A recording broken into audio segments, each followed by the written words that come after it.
In today's video, I'm going to teach you how to create a meeting in Webex Mobile. If you want to quickly start a meeting from your phone, Webex makes the process simple and fast.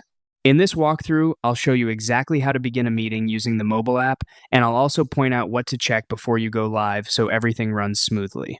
To get started, open the Webex app on your mobile device.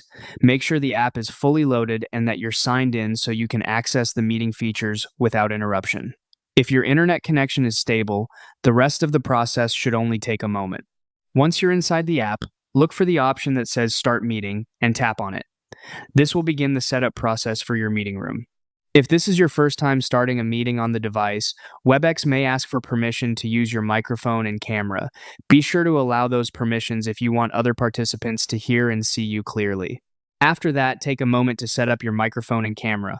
This is an important step because it lets you confirm that your audio and video are working properly before the meeting starts. You can check whether your camera is showing the correct view and make sure your microphone is enabled if you plan to speak right away.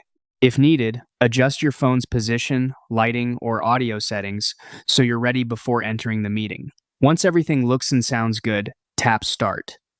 Your Webex meeting will begin, and you'll be taken directly into the live session. And that's all it takes to create a meeting in Webex Mobile. It's a quick process, and doing a quick mic and camera check beforehand can help your meeting start more professionally and with fewer interruptions.